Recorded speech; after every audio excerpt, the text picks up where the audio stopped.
Yes, you've probably heard it anywhere but here first. Gable Steveson has won the Hodge for technically the second year in a row. I'll get to why it was technically a little later in the video, but before I get into the meat and gravy of this video, hi everyone, my name is Tanner, and welcome back to another TrueTan wrestling video. Gable very much deserved this award, and it's nice that we are sending him off to the WWE with one of the most prestigious accomplishments in college wrestling. Here in this award, and I am happy it went into his hands, even though there was a nice crop of candidates. Leave a comment on how you think should have won the Hodge if you disagree, which I don't think many people did. I think Keegan O'Toole would have won it if Gable was not in the running, but that's just neither here nor there, I guess. Also, while you're leaving a comment, don't forget to like and subscribe for more content in the future.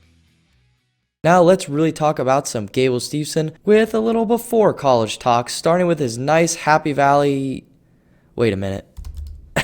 My bad.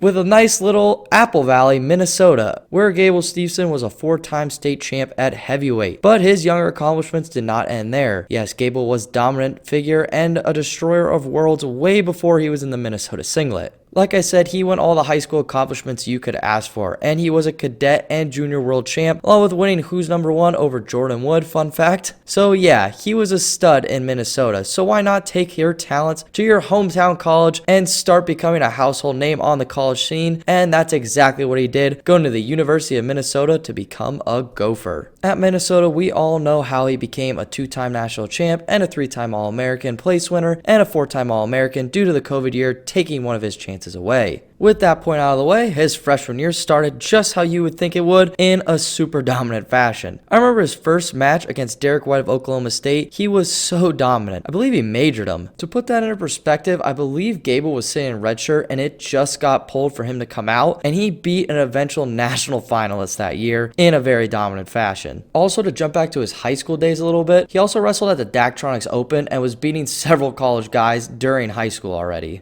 And to be fair, if he would have redshirted that first year, it kind of would have been pointless, so I'm glad they just pulled it and he put himself in the running, man. Unfortunately, he would not win his freshman year despite many people's beliefs that he would, and props to Anthony Cassar of Penn State for beating Gable twice in one season. I don't think many people, if anyone, could say they did that. However, I think this is just what Gable needed, plus going off your freshman year in college normally results in some huge gains in the offseason, and that was for sure true with him looking super impressive that summer on the senior world domestic scene and being the clear favorite to win nationals in 2020, but that unfortunately just didn't happen due to COVID canceling the tournament.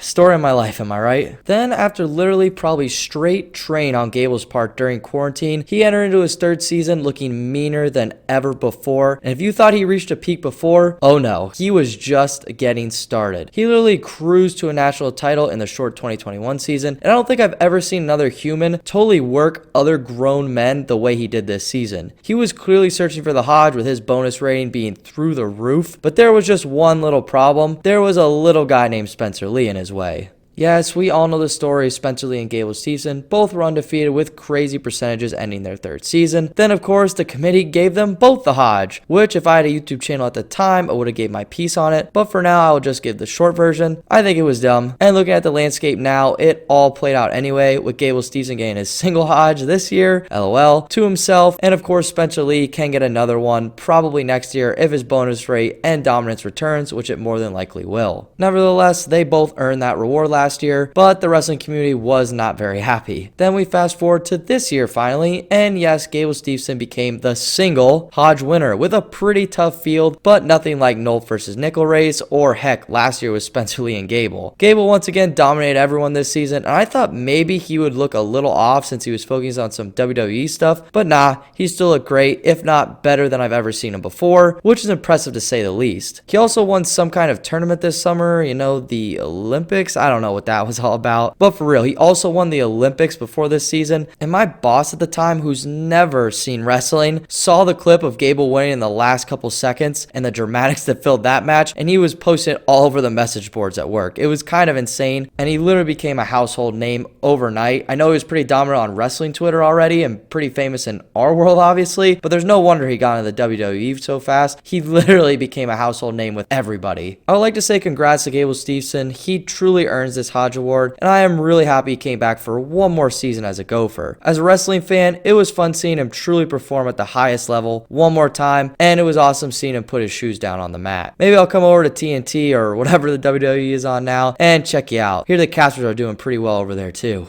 Just to mention some other runners in this year's Hodge race, and for those of you who don't know how you win the Hodge, here's a couple of the criterias. You need to be dominant, so a lot of bonus points, high bonus percentage, be undefeated or have the best record, and quality competition. I would probably put Keegan O'Toole, Missouri in the second place spot. Maybe one of the Penn State guys like Strachey or Nick Lee might fit in there too. Even Yanni of Cornell had a real case to be up there, along with Ryan Deacon of Northwestern. So yeah, a pretty good class, or a really good class. They just had Gable freaking Steveson in their way. Well everyone, this was a shorter video than usual. I just wanted to give a little career breakdown on the way Gable won his first single Hodge. I want to do a full career retrospective soon, especially with him moving on to the WWE. I just wanted to cover a few career highlights in a quick fashion to really build up him winning the Hodge. I know a freshman could realistically win it, but it's nice to have someone with a full few-year resume behind him to hold up that trophy in college wrestling. I'll say no man deserves it more than the man, the myth, the legend himself, Gable Steveson. He truly will be missed in the sport, and like I said, maybe I'll check him out on WWE, or maybe check out his highlight reels from time to time. Also, Gable, if you're watching this,